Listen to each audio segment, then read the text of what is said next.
कि ये वीडियो जरूर देखिएगा। मैं अपनी ड्यूटी पे था रोजाना के मामूल के मुताबिक और इस होटल में बैठकर चाय पी रहा था कि अचानक मैंने अपने सामने देखा कि यहाँ पर मुझे 3 बच्चे नजर आए। इस सर्दी के मौसम में एक सड़क किनारे कचरा कुंडी के किनारे बच्चे बैठे हैं और गत्ते के अंदर ये छोटा बच्चा, मैंने देखा कि ये गत्ते के अंदर यहाँ पर बच्चा बैठा हुआ है।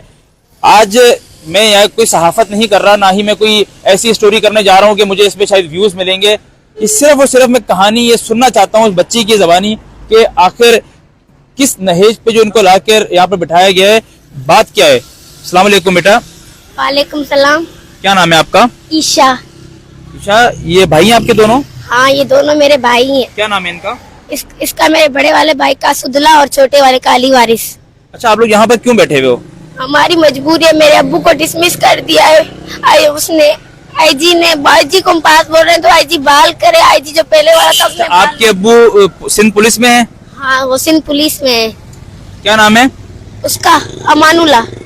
अच्छा, अमानुल्लाह की बेटी है। यहाँ पर जो आपने कैंप लगाया हुआ है पिछले 2-3 महीनों से, हाँ। अमानुल्लाह जो कांस्टेबल थे, गालिबन गोटकी पे कहीं पर उनको डिसमिस किया गया था, उन्हीं की बेटी हैं आप? हाँ, उनकी बेटी हूँ मैं। उनकी बेटी है? हाँ। अच्छा, मुझे ये बताएं कि कितना टाइम हो गया आपको यहाँ बैठे हुए? 2-3 महीने से मैं देख रहा हूँ आपको कि शायद यहीं पर आप पहले आगे बैठे हुए थे, अब आप लोग यहाँ पर आ गए। 4 महीने हो गए हमको उधर बैठे हुए, पर अभी तक कोई भी मसला हल नहीं हुआ हमारा।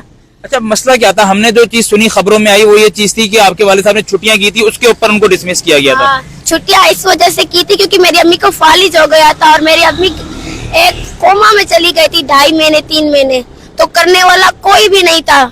मेरे अब्बू के जो भाई थे ना, उन लोगों ने छोड़ दिया मेरे अब्बू को। ये दुख बात का था, तो इसी वजह से तो उसने डिसमिस, इसलिए गैर हाजिरी की तो उसने डिसमिस कर दिया। अभी आपकी अम्मी की तबीयत कैसी है? अभी तक वो गोलियों पे चलती है, नहीं तो गोलियां नहीं मिले तो उसको फालिज का अटैक हो जाता है, खून निकलता है मुंह पे। अच्छा, आप लोग यहाँ पर क्यों बैठे हैं? और अभी मैं थोड़ी देर पहले जब मैं सामने बैठ के चाय पी रहा था, मैंने देखा कि आप लोग कुछ आपको समझा रही थी अपने छोटे भाई को। क्या समझा रही थी? अपने भाई को यूँ समझा रही थी, तो दुनिया ने तो छोड़ दिया और मेरे अब्बू को मेरे भाइयों ने भी छोड़ दिया। आज ये 2025 चल रहा है, ये दुख की बात है। हम यही देख रहे थे, मेरी अम्मी अब्बू रो रहे थे और मेरे दिल पे बहुत चल रहा था। मैंने देखा मेरा भाई भी, और हम इसलिए कचरों पे करते हैं क्योंकि अगर आपने नहीं किया तो मेरी अम्मी मर जाएगी। देखिए, आप रो नहीं, क्योंकि आप जितनी स्ट्रांग हो ना बेटा, आप जितनी स्ट्रांग हो ना, मैंने आपको देख लिया कि आप माशाल्लाह कितनी स्ट्रांग हो। आप अगर आप रोई तो मैं ये समझूंगा कि शायद आप स्ट्रांग नहीं हो। आपने बोला ना कि पूरी दुनिया साथ छोड़ दे, आप अपने अब्बू का साथ नहीं छोड़ोगी, तो फिर आपने हंस के साथ देना अपने अब्बू का, ठीक है? अच्छा, ये बताओ कि यहाँ पर सर्दी नहीं लगती आपको जब यहाँ पर बैठती हो? अभी हमने इतनी मोटी मोटी जैकेटें पहनी हुई हैं, आपने कुछ नहीं पहना हुआ, इन्होंने कुछ नहीं पहना हुआ। सर्दी तो लगती है, क्या करें, फिर मजबूरी तो है ना, करना तो है हमें। हमारा भी मन कहता है ऐसा, हम भी एक बड़ा, हमारा तो घर भी नहीं है, इधर ही बैठेंगे और क्या करें। अच्छा, स्कूल नहीं जाते आप लोग? स्कूल नहीं जाते? तीनों में से कोई स्कूल नहीं जाता? ये तो छोटा है आपका भाई, आप दोनों स्कूल नहीं जाते? मन करता है स्कूल जाने के लिए, पर पैसे कहाँ है, वो भी तो पैसे ही लेते हैं ना। अच्छा, जब अमानुल्लाह साहब जब ऑन ड्यूटी थे उस टाइम पे आप लोग स्कूल जाते थे या अभी? जाते थे हम। कौन सी क्लास में पढ़ती थी आप? मैं 2 क्लास में थी और मेरे भाई भी 2 क्लास में थे, और अभी तक मेरे पास वो बैग पड़ा हुआ है। मेरा मन करता है, मेरा अब्बू मुझे पढ़ाता है तो मैं अब्बू को बोलती हूँ मुझे भी जाना है स्कूल। वो बोलता है कैसे जाओगी? मैं बोलती तो कचरा कुंडी से मैं पैसे जमा करूंगी, मुझे जो भेजो। बोल रहे कि वो गोलियां लोगी ना तुम, तो इसलिए। अच्छा, अभी 2026 शुरू हो गया है, आपको तो शायद ये भी याद ना हो क्योंकि आपने 2025 बोला, अभी 2026 शुरू हो गया है, एक नया साल शुरू हो गया है और आईजी सिंध भी चेंज हो गए हैं। इस वक्त जो है वो ओडो साहब जो है वो आईजी सिंध लग गए हैं। कोई उनसे अपील करना चाहोगी, कोई रिक्वेस्ट करना चाहोगी ओडो साहब से? हम यही करनी है तो मेरे अब्बू को बहाल करे, बड़ी मेहरबानी उन लोग की होगी। हम बहुत पदों पे जिंदगी जी रहे हैं, हमें बहुत तकलीफ हो रही है यहाँ पर रहकर। हमने कभी जिंदगी में ऐसे नहीं दिया है। मेरे अब्बू ने हमें मेरा अब्बू बहुत पुलिस वाला है, वो उसने 17 साल ऐसे किया है, नौकरी दी है, पूरी अपनी जवानी उसको दे दी पुलिस ऑफिसर हमको। अब हमें ये दुख होता है उसकी 17 साल की ऐसे पुलिस की चली गई। हम ये बहुत उसे बोलेंगे आईजी को कि मेरे अब्बू को बहाल करे, और हमें पढ़ाई का अभी भी शौक है, हमें पढ़ना है अभी भी। हमारी अभी तक उम्र नहीं गई है, अगर हम पढ़े तो अभी भी पढ़ सकते हैं। आपने नाम क्या बताया था? ईशा। ईशा, आप बहुत टैलेंटेड हो माशाल्लाह। आपने अपने जो आपका इस वक्त जो नैरेटिव है ना, आपने इससे नहीं हटना।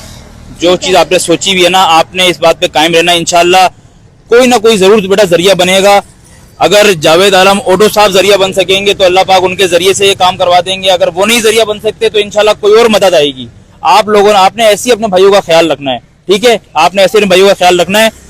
नाज़रीन, इस वक्त आप यकीन करें कोई एक्टिंग नहीं कर रहा, मेरे पास अल्फाज नहीं है, मैं एक सहाफ़ी हूँ, मेरे पास लेकिन अल्फाज नहीं है कहने को। इन बच्चों की कहानी अगर आपने कभी सुननी है तो आप प्रेस क्लब आएँ, और प्रेस क्लब पे आके ये इसी रोड के ऊपर मुझे अक्सर नजर आते हैं। लेकिन आज जब मैंने इनको यहाँ कचरा कुंडी के करीब देखा तो मुझे बहुत ज़्यादा अफसोस हुआ और मैंने सोचा कि जाके इनसे बात कर ली जाए। मुझे आइडिया था कि ये अमानुल्लाह कांस्टेबल के बेटे हैं। मैं सिर्फ एक रिक्वेस्ट करना चाहूँगा, एज अ सहाफ़ी भी नहीं, मैं एज अ जर्नलिस्ट एक सवाल नहीं करना चाहता, मैं एक इंसानियत के नाते एक सवाल करना चाह रहा हूँ। ख़ास तौर पर मैं अपील करूँगा जावेद आलम ऑटो साहब से, आप नए IG सिंध अपॉइंट हो गए हैं सर। पुलिस के अंदर जो भी ऐसी गलतियां होती हैं, जो भी मामला होते हैं, उनके एहतसाब बहुत जरूरी है, मैं मानता हूं, उनका एहतसाब जरूर करें, लेकिन उनकी किसी गलती की जो है सजा इन बच्चों को नहीं मिलनी चाहिए। पाकिस्तान के मुस्तकबिल है सर, ये वो मुस्तकबिल है। आपने देखा इस बच्ची का कॉन्फिडेंस, अगर कोई एक ऑफिसर की बेटी भी होती है, मैं समझता हूँ कि इसके अंदर ये कॉन्फिडेंस नहीं होता जो 4 महीने से सड़क पे बैठ के इस बच्ची का आज कॉन्फिडेंस मैं यहाँ पर देख रहा हूँ। मैं आपसे रिक्वेस्ट करता हूँ कि आप यहाँ पर जरूर एक मरतबा आएँ और इन बच्चों से मिलें। अगर उनकी ड्यूटी, अगर उनको आप बहाल नहीं कर सकते, कोई ऐसी पॉलिसी नहीं निकलती कि आप उनको बहाल करें, इन बच्चों के लिए सर प्लीज जरूर कोई इकदाम उठाएं, इन बच्चों को जरूर कहीं ना कहीं एडमिशन दिलाएं, इनको एक छत दें जरूर, क्योंकि उन्होंने 15, 17 या 18 गालिबन जितने भी साल उन्होंने सिंध पुलिस को दिए हैं, इस मुल्क के एक इतने बड़े इदारे को दिए हैं। छुट्टियां ज्यादा करने पे अगर उनको डिसमिस कर दिया गया, एहतसाब हर चीज का जरूरी है, लेकिन इतनी गफलत ना की जाए सर, ऐसा ना हो कि आखिरत में मुझसे या आपसे कई सवाल हो जाए। मेरी आपसे मौतबाना रिक्वेस्ट है, और जितने देखने वाले हैं इस वीडियो को जरूर जरूर जरूर एक दफा आगे शेयर जरूर करें। बहुत शुक्रिया।